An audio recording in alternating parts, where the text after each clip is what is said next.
So, Lige, I thank you for coming. By the way, congratulations on your election as the mayor pro tem. I think that's very exciting and a great thing for the city of Rocky Mount.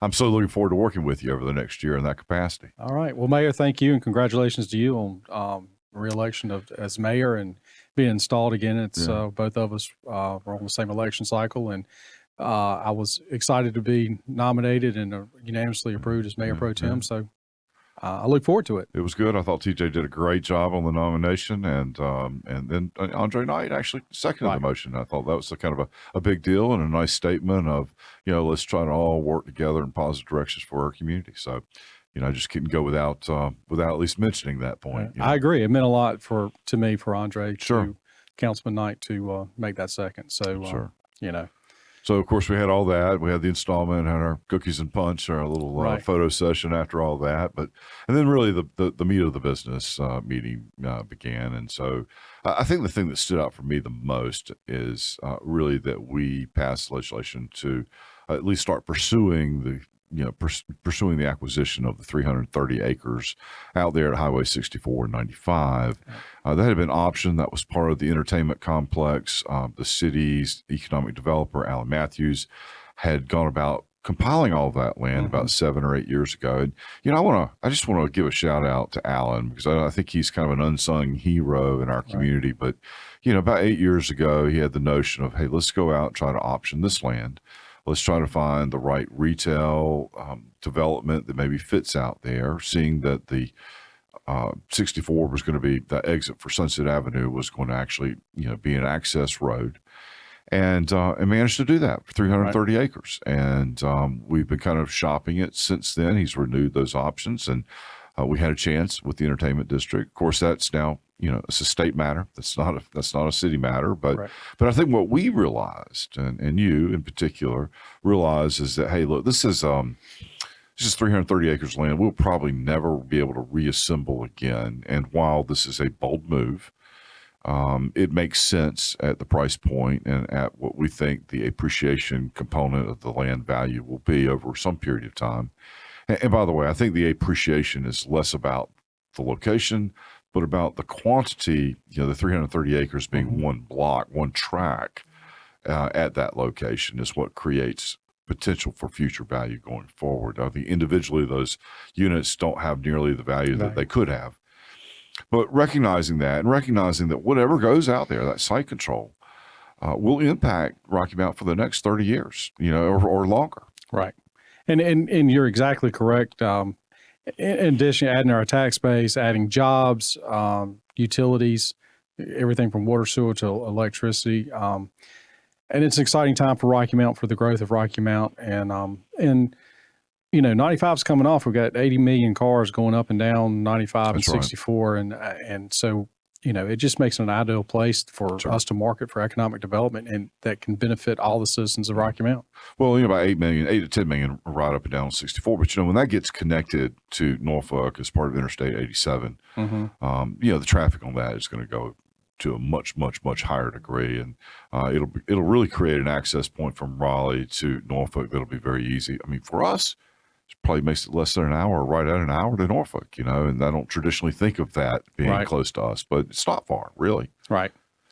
And from a regional standpoint, you're talking about, going all the way to Norfolk, that's going to open up northeastern North Carolina, which is desperately needed for northeastern North Carolina. Absolutely. In terms of an economic corridor that is, for all those counties in that northeastern part of the state, which are lagging significantly behind most of the other parts of the state. So anyway, it was quite a process. So we are in the process now of going forward and trying to consummate the options. We're doing all the things that you need to do to make that happen. We have notified the LGC that we're doing it, but it doesn't require their approval just because it's inside of a 60-month term. We're using as equity the actual land itself, and so that becomes what we're borrowing against, not necessarily the future revenues of the city. So these are important things, I think, for folks to understand as they look at what we're doing. Now, the financing package appears to be that it will be an interest only for a couple of years, and then it'll convert to some sort of principal component repayment. And it feels like it will fit nicely or easily enough into our operating budget. Now, we may have to give up a few frills here and there, but on balance, I think it's the right move for us. But I just want to talk about that a little bit more because, it was a 7-0 vote, and I think that's significant too. I mean, I think everybody sees the impact that could have for our community, will have for our community. Right. And to have it annexed into the city limits will certainly have positive impact and emotion for us. So anyway, I know I'm beating that up a little bit, but I think it's really important that folks understand it because there's a lot to be misunderstood about that. And sure. And one of the other things I want to talk about is that, getting a lot of complaints about that road and how busy it is. And I had a chance to sit at a rezoning meeting, and that was one of the things that the neighborhood around that was complaining about. And I suspect, I don't know this, that road's going to have to be 4-lane. It's just going to get busier. There's no way that you create an exit off of 95 and you don't get more traffic. I mean, Right. It is really an access point for the 80 million cars. And the only place that we have that in Rocky Mount is Gold Rock. And arguably that Tom kind of has missed that one a little bit. Right, but we are working on the exit That's off right. 95 at Gold Rock. So that's the other point that we have entry from 95. And there's actually a roundabout that, honestly, I didn't realize they were placing a roundabout there until I pulled off 95 Thanksgiving weekend right there at Gold Rock, and was a little surprised. Yeah, I know. Well, I mean, roundabouts are the new hot thing, right? We got one at Falls Road off of 64. We got one. And it's amazing how they build that while the traffic still is working. I mean, it's really kind of interesting. Yeah. And I go that way quite a bit. So I've seen that one out by the community college, about 2 or 3 of them right there at that exit. So Yeah, that's quite a few. Quite a few. So, but yeah, we've got an exciting time for Rocky Sure Mountain. we do. And I'm excited for our future. I'm positive about our future, and look forward to the great things that are going to happen due to this exit. And quite frankly, I think from what we've done as a council and mayor to make this happen, to try to make happen on the land acquisition. But to your point, we're having to dot all the I's and cross all the T's, and which we should. That's and right. We got a good team in place, and it's a wonderful thing. That's right. Absolutely, it is. I will note also that an installation officer, Councilman Knight, was installed as the treasurer for the city of Rocky Mount. That is a 2-year term, and so that completed the installation of new officers and the ceremony that we had. Right. So, what else kind of jumped out to you in the meeting itself that you feel like people will be interested in knowing a little bit more about? Mayor, obviously we had some rezoning that brought a lot of interest. We had one rezoning that's over there off of Old Battleboro Road. And I understand, change is difficult for folks, and I completely get it.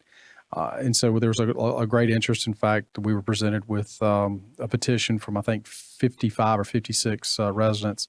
Not that we don't take that lightly, but the big complaint, again, was traffic, and rezoning and traffic are two different things. And let's talk about that. Right. Go ahead. Yeah. So really, when you go to the rezoning, you got to look to see if it fits. And you served on the planning board for several years, didn't you? 7 or 8 years. Yeah. So rezoning is essentially when you have to see if it fits what is around the area, or if it fits in our plan. And our plan needs to be updated. There's no doubt about that. Well, just back that up a little bit, because I don't think everybody understands. So we have basically a land use plan for the entirety of the city, and certain areas are for, we've said, okay, industrial or other types of industrial areas. This is what we're going to build there, residential here. And so it breaks it up that way. And that's really what you're talking about. Correct. And so rezoning is that one piece to make sure what you have is going to fit things that are around it and what the plan is.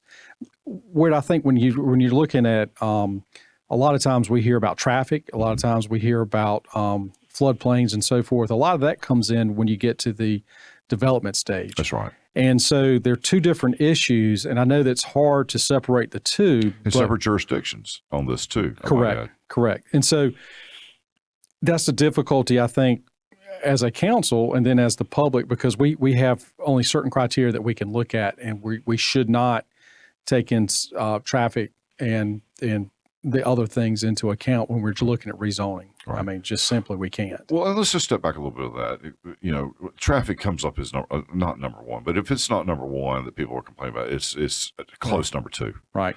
So what happens in my experience, both in the development side and also just in watching it from the current role that I serve in, is that DOT will come in and they will actually do a survey. What is the traffic going up and down the road? Mm-hmm. What's the speed? Does it need to be 4-lane? Do we need to divide the road? Do we need to put a traffic circle in there? Does it need to have a turn lane? I mean, really, it does. And I know. And so it doesn't need to be widened. And so that becomes really part of DOT's process. And Correct. so, for instance, we were developing assisted living down in Brunswick County as recently as the last 3 years. It's on Highway 17.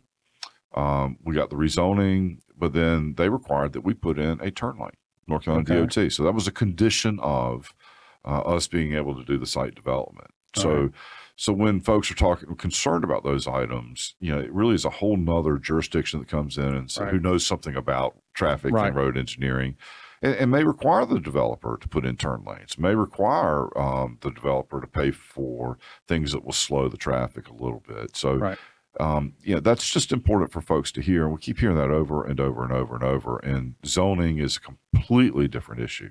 Right. In fact, in most cases, it's already zoned for something. I mean, most of them, like O&I. Right. So I'm not really sure that you want the factory next door. I'm not sure that, really that residential isn't a better arrangement. Right. Well, and that was the other big thing that we had. Then we had the consent agenda where we approved, monies for various things such as reimbursing the $11 million for Fire Station 2 and just some public hearings. And the big thing is we approved some of the financing that rolled over for equipment, and a lot of equipment that's needed for public works and for sanitation and environmental service parks. So and that totaled about $7 million. But that stuff had already been approved, but we were going with the installment financing. That's right. So some mundane things, but important. But technically it had to be carried over. So correct. It had already been allocated, already been discussed, and all that had been in place. So, if you looked at it, you may not necessarily understand that or get it. Right. And in very important things. I mean, we experienced, even during COVID, the whole sanitation piece where we had equipment that was down and we couldn't get new equipment. So it's, we're finally getting on the right track on that. So it's good that we're doing that and finally able to put that in place. And one of the big one was the heavy duty rescue fire truck. $1.1 million. I know, it's amazing. There's a piece of equipment, but they'll last a lot longer than you would expect them to as well. But wow, it's and some of those big fire trucks. I mean, they're stupid numbers, really. Yeah. Well, but when you need them, you need them. Yeah. You know what? I don't care what you spent for. If I need it, my house is burning down. My office, I need you there. Money is not the problem at that point. And our fire department does a great job. So. Yeah, they do. And I don't think a lot of folks really realize that the certifications that they carry. I mean, we're known not just regionally, but nationally. I mean, we are among the top 1% in the country, and that's a big daggone deal. And I don't think that they get the kudos or the recognition that they deserve on a consistent basis. But they, as a group, certainly are proud of it, and they know it. Well, and I think another thing that you don't think about is I could be wrong in this, but I think our entire fire department is EMT certified. Mm-hmm. So, usually when there's a call for a rescue squad or something, then that usually goes to Edgecombe or Nash County, but our fire department responds first. And usually they're within 2 to 3 minutes of anywhere in this city of Rocky Mount. And I've had an unfortunate opportunity to be around folks that have needed that, 3 times this year. Sure. And each time has been a wonderful experience with our